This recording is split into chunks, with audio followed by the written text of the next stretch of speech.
Hey guys, today we are going to read some kitty corner, and it is Callie, the book before Otis.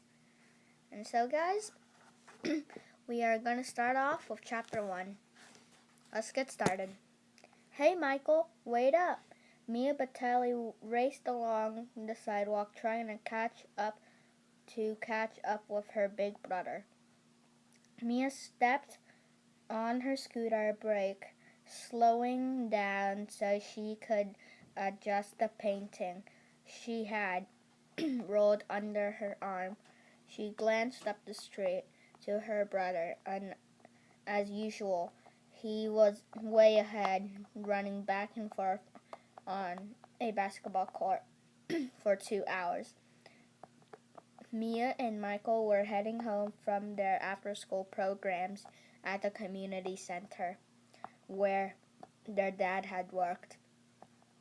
Mia was at taking art, and Michael played basketball league. Don't be such a slug bug, Michael yelled over his shoulder. We have to hurry if you want to stop at Wags and Whiskers. Hearing that, Mia grabbed her handlebars and pushed off. She always looked forward to seeing the animals on display in the large picture window of the Wags and Whiskers veterinarian office. The vet, Dr. Bufflord, often kept pets while their owners were out of town.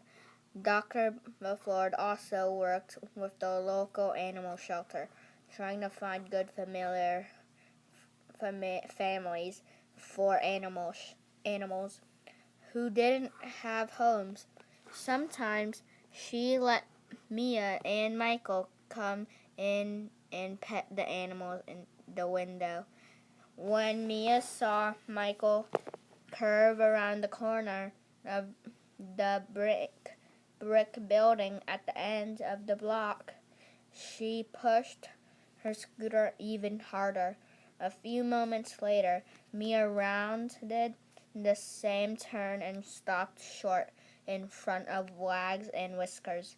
They're nestled between a cage of mixed breed puppies and one holding a full-grown Senesmee cat. Where were three of the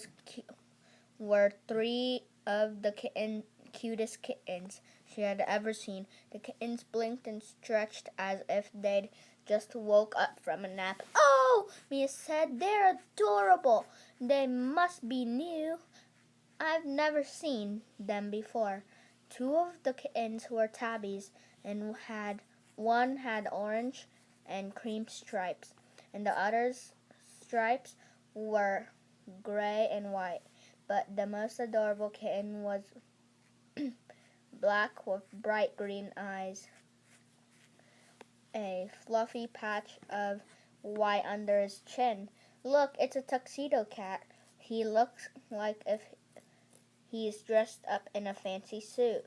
Mia loved black and white cats. If he were mine, I'd call him Oreo. Yuck. Michael made a face. You should never name a pet after food. You aren't going to eat him, aren't you? Are you? Mia made a face back. She hated to admit it, but maybe Michael had a point. Besides, Michael continued, you know Mom won't let us have a pet, and if she ever did, I'd make sure it was a puppy. Michael pointed to a white puppy with a caramel color spot around one of his deep brown eyes. No way, Mia said. If we get a pet, it will definitely be a cat. She couldn't let Michael pick their pet just because he was 2 years older. Cats were much cooler than dogs. They could curl up on your lap, they didn't need daily walks, and best of all, they could purr. Mia had wanted a cat forever. She had to have a cat. The little puppy Michael liked was cute, but the black kitten was even cuter. A bright pink tongue poked out of the kitten's mouth when he yawned, and Michael could see his tiny and pointy white teeth. Those teeth reminded her that house cats are related to the great cats who lived in the wild. Mia loved to read about lions, jaguars, tigers, and leopards. She did all her school reports on the great cats, including facts about how fast they can run and how far they can leap. The whole bottom row of bookshelf in the room she filled with animal books. The black kitten toddled toward the window. "Oh, yours are so sweet," Mia said. Just then, Dr. Bufford came into the office front room. She waved when she saw Mia and Michael looking in. Mia bit her lip. She really wanted to hold one of the kittens. Actually, she wanted to have the tuxedo cat. But she knew Michael was right. Mom was not about to let them have a pet of their own, not in their tiny apartment with its tiny yard. Their mom believed that animals needed a lot of space to explore and grow. She had cats and dogs when she was a kid, but she had grown up in the country in a big house with a big yard. Come on, has Come on. Mom has to leave soon. Michael tugged on Mia's shirt. "Race you to her house." Michael zoomed off before Mia could even get her painting back under her arm. She glanced back at the kitten and then hurried after her brother, catching up at the corner when Michael had to stop and wait for the traffic light to change. They looked both ways and walked their scooters across the street, a family rule. As soon as they hit the curb, then they jumped back on the boards, then raced to their house. At the next corner, "Ty!" Michael yelled as he skidded to a stop. Mia and Michael carried their scooters through the gate and up the stoop, the wide steps that led to the front door of their brownstone building. Halfway up, Mia stopped short. "Wait, Michael," she said. "Did you hear that?" "Hear what?" her brother asked. Mia paused, trying to listen. "A meow," she whispered from her spot on the stoop. She looked down at the trash and recycling cans along one side of the building. She searched between her mom's flowers and potted plants. She looked at the tree-lined street and saw cars parked along the curb, people walking dogs, a girl on a bike, and a dad pushing a stroller. She saw a lot of things, but no cat. Where had that meow come from? "It wasn't anything you just imagined," Michael said. "You're so cat crazy. You can probably still hear the kittens all the way from Wags and Whiskers." "No, I'm sure I heard a meow," Mia said, and it sounded sad. "Come on, Mia." Michael started up the stairs again. "You'll be the sad one if you don't get to see Mom before she has to go to the shop." Mia took one last look under the stoop and sighed. Michael was right. If she didn't hurry, she would miss Mom. Mia would hate that. Their mom worked at the garden shop a few blocks away. Two nights a week. Julia Batali went in late, stayed until the store closed, then organized the cut flowers and painting supplies for the next day. She usually didn't get home until after 10, so Dad was in charge of those nights. Mia stepped inside the building and parked her scooter right next to her brother's under the family coat rack in the hallway. She could hear Michael already talking to their mom in the apartment. Mia had things to tell Mom too, but before she went in, she tiptoed back to the door, placed one hand on its old carved wood, and leaned outside. Aha, there! She saw a flash of color right by the trash can. Was it white or maybe orange? She couldn't be sure, but she knew she'd seen something. Mia, her mom called. Mia, where are you? Mia hesitated. Then she let the door close. First, she would see her mom. Next, she would decide what to do about the special something outside. For now, it would be her secret. Chapter 2. Mom, Mia called as she kicked off her purple sneakers and tucked them under the shoe rack in the hallway. She pushed open the door to the apartment. Mom, in here, Mia. Mia followed her mother's voice into the kitchen. Mom was crouched down peeking into the oven. Michael was leaning against the fridge.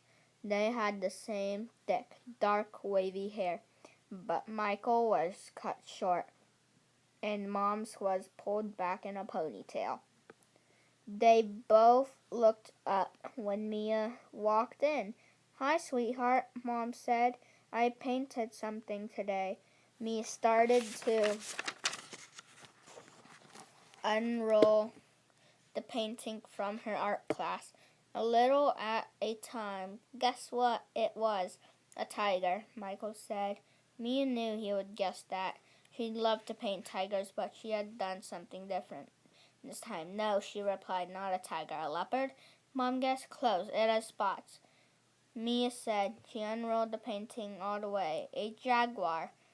Did you know that jaguars are the third biggest of the great cats, right after the tigers and lions? Mom and Michael smiled at each other. No, I didn't know, Mia. But I did have a feeling you'd painted some kind of cat. I wonder how you guessed that. Mom smiled at her. Mia wanted to tell her mom about what she had heard and seen outside, but she decided to wait. First, she had to find out herself just what it was. So instead, she added her new painting to the refrigerator door, right next to three of her other great cat masterpieces. Sorry we were late, Michael said. Mia couldn't stop drooling over the new kittens in the window at Wags and Whiskers. Mia made a face at her brother. Oh, and you weren't in love with that puppy. Let's not get into this again, Mom advanced as she pulled on an oven mitt. We all love animals, but we don't exactly have the space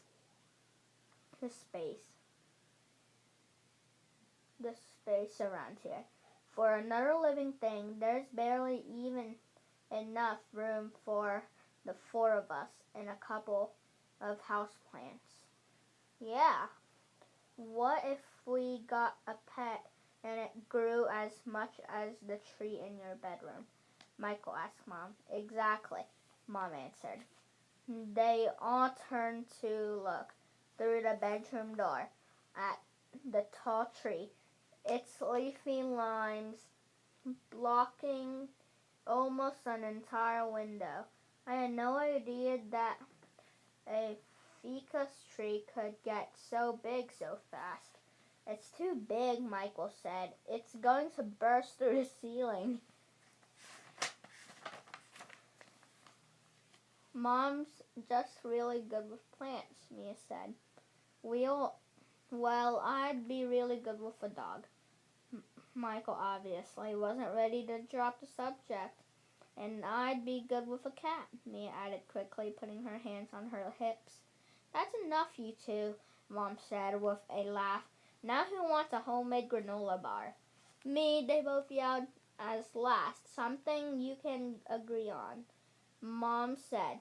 The smell of cinnamon filled the air as she pulled a baking pan from the oven. Wash your hands and get your books out on the table. The bars will be cool by the time you're ready. Soon they were all sitting at the long wooden room table, where Mia and Michael always did their homework. Mia pulled her math notebook out of her backpack and set it on the table. So Mom began, your dad will be home in a while. Miss Brennan will stay with you until he gets here. Mrs. Brennan was their upstairs neighbor. She often watched Mia and Michael after school, even though at 8 and 10 years old. They both thought they were too old for a babysitter. If you want free time with your dad later, you need to get all your homework done now, Mom reminded them. Okay, said Mia. Their mom always liked them to stay at the table and finish their homework. At once, Michael had a hard time sitting still, but Mia usually didn't mind. That day, however, was different. Mia knew what might be hiding just outside near the stoop. How could she concentrate on reading about the fractions on the Arctic or on doing any of her other schoolwork until she found out for sure? She closed her eyes and tried to listen for another sad little meow, but all she heard was the creaking of the old stairs to Mrs. Brennan headed down to their apartment. In a moment, the door swung open. Hello. Nona Kate. Mia jumped up from the table to greet their neighbor with a big hug. Hey, Nona Kate, Michael said between bites of his granola bar. Mia knew that Catherine Brenner had lived in the building for over 20 years. She often sat on the front steps and watched the people and pets go by. She had been there on the stoop the day the Batali family had moved in. Mia was the one who had come up with her special nickname, as they called her Nonna Kate, because Nonna is Italian for grandmother. Nonna Kate's white sneakers squeaked as she came in and took an empty seat at the table. Thanks for staying with Mia and Michael today, Mom said. Oh, for heaven's sake, said their neighbor. You know how I love these kids anytime at all. I'm happy to help. Mom grabbed her work bag and kissed Mia and Michael goodbye. Listen to Nana and Kate, kids. Lay your stuff out for tomorrow, and I'll see you bright and early in the morning.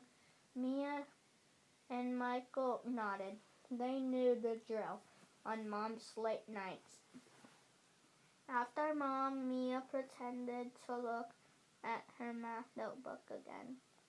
But really, she was making a plan. It was time to check on the secret something outside. Mia turned the page of her book, tucked in a pencil to hold her place, and scooted back her chair. I need more water, she said. Nonna Kate looked up from the newspaper. I can get you it, Mia, she offered. No, thanks, I'll do it. Mia picked up her glass and walked to the kitchen. In a moment, she came back out of with a blue recycling bag in her hands. This is almost full, so I'll just take it out front. Mia walked quickly through the dining room, trying not to look Michael or Nonna Cake in the face. Mia shoved on her shoes and headed for the front door. The bag in her hands, it wasn't full at all. In fact, it was nearly empty, but it had gotten her outside. She tiptoed down the steps, staring at the area around the trash cans. She didn't see anything, so she tiptoed closer. When Mia was about 3 steps away, a pink nose and white whiskers appeared from behind the paper recycling can. A kitten. It really was a kitten. The whiskers disappeared, but then Mia heard that meowing again. The meows were short and fast. Was the kitten in trouble? Here, kitty, Mia said. Here, kitty, kitty. A pretty kitty with bright yellow eyes peeked out from behind the cans. She was a calico white with splashes of orange and black. She held up one of her front paws and meowed again, showing her pink tongue and white teeth. Mia felt her stomach lurch when she saw the kitten's paw unswollen and crusted with dried brown blood. Poor thing, no wonder her meow sounded sad. With an injury like that, Mia stayed very, very still. She was dying to get closer, but she didn't want to frighten the kitten away. Just as Mia was about to reach out her hands very slowly and carefully, she heard the upstairs door open. Mia, Michael called. The kitten vanished, threatening to her hiding spot behind the cans. Mia, what are you doing? Michael asked from the top of the stoop. Before Mia could answer, the kitten leapt out from behind the trash can, jumped between the walk-eared back. She bounded under a green car parked in front of the Patali's building and disappeared. Chapter 3. So guys, I'm going to stop right here and I'm going to see if I'm going to read this all. Another chapter, I'm looking how much pages it is.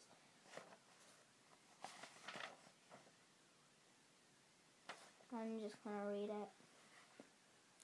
Chapter 3. Michael, Mia yelled. Did you see her? There is a kitten. She was right there. Mia pointed to where she had seen the little calico. Did you see her before you ran away? She ran away. Michael nodded. Mia realized Mia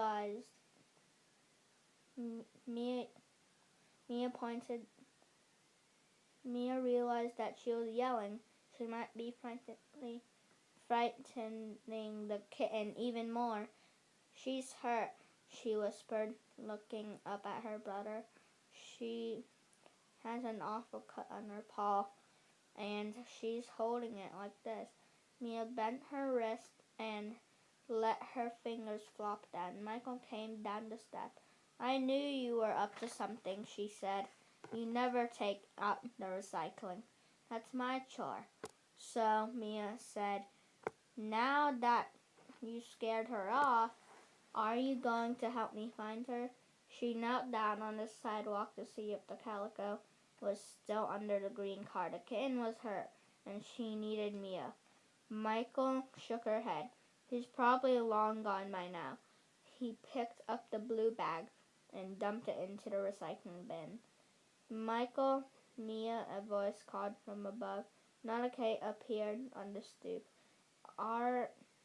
You aren't supposed to go outside until your homework is done, she reminded them. We're not playing, Mia looked up at Nana Kate. We saw a kitten and we're going to rescue her. A kitten, Nana Kate's voice grew softer for a moment. Then she straightened up and waved her hands. Oh no, you're not chasing after stray cats. Not on my watch. You can never be too careful when you're dealing with animals you don't know. But the kitten has a terrible cut on her paw. Mia repeated her injured cat pose for Nana Kate. She made her eyes look big and sad, but she could tell that Nana Kate was not convinced. Mia, Michael backed inside. Nana Kate had the door open. Michael turned and jogged up the steps. Mia stood up, brushed off her hands, and scanned the street one last time. Nana Kate motioned with her finger. All right, I'm coming. Slowly, Mia climbed the steps. She turned around one last time at the top of the stoop, hoping to see the kitten.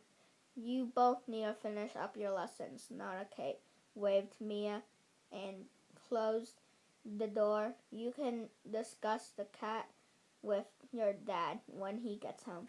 Mia checked the clock. Every time she turned a page, she forced her way through her math problems and her Arctic report. If she finished all her homework at the time her dad got home, maybe he would let her go back outside to search for the kitten. He would understand that Callie needed their help. Callie, that was the name Mia had given the calico kitten. Mia sighed whenever she pictured those pretty yellow eyes. As soon as the clock read 6:20, Mia closed her notebook. Unfinished. Mia, may I get up and wait for my dad? She asked. Of course, dear Nana Kate smiled at her. Mia knew that their sitter loved it when she and Michael were polite. Mia jumped out of her chair and raced to the front bedroom. She pushed her way past the big ficus tree and peered out the window. It was getting dark, but she could make out her dad's springing step at the end of the block. Every second she got a clearer view of his khaki pants, his sneakers, his button-down shirt with the sleeves rolled up, with his canvas briefcase and his friendly smile. When his foot hit the bottom step of the stoop, Mia knocked on the window and then ran through the apartment to fling open the door. No running in the house, Nana Kate called as Mia dashed by. Daddy, Daddy! Mia greeted her father in the building's hallway, grabbing one of his hands and both of hers. Before Joe Batali could get through the door, she had blurted out every detail of her afternoon encounter with the sweetest calico kitten ever. She says meow, meow, meow, and she has a horrible cut on her front paw. She told her dad, we have to find her and help her.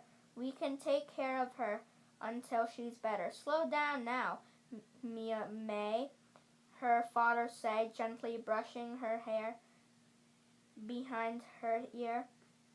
Let me get inside and put down my bag You can tell me all about it while we make dinner. Dad pulled off his shoes without untying them. Hello, Catherine, he said to Nana Kate. Thanks so much for staying with the kids. You know it's my pleasure.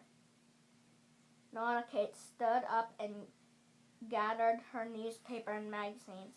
No need to rush off, Dad said. Why don't you stay for spaghetti and meatballs? Mia was glad when Nana Kate thanked Dad, but said no. Normally, Mia loved to have company for dinner, but tonight was not a normal night. Tonight, she and Dad and Michael were going to rescue Callie from the street. Mia just knew it. Between each twirled going to rescue Callie. Mia just knew it. Between each twirled fork full of spaghetti, Mia talked about Callie. Again and again, she mentioned Callie's sad meow and how she couldn't put weight on her paw. She knew that her dad would eventually give in and agree to find Callie and help her. Well, Mia, you know your mom isn't ready for a permanent pet right now. Dad sat back in his chair. But I guess if we found this kitten and took her in, we'd just be helping a cat in need. We could make sure her paw gets better. What do you think, Michael? You're awfully quiet. Michael slurped up a strand of pasta and licked his lips. Well, I didn't really get a good look at her. He swallowed and exchanged glances with Mia. I feel bad because she ran off after I opened the door and yelled Mia's name. Let's not waste any time feeling bad, said Dad. He wiped his mouth and put down his napkin. We just need to try to find this kitten. He stood up and started to clear the table. Mia felt her heart leap. They were going to help Callie. Her name's Callie, she reminded him. That's right, Callie, Dad smiled and ruffled her hair. Mia and Michael jumped up to help clear away the dishes, and Dad searched through the odds and ends drawer for the flashlight. Then they all headed out into the night.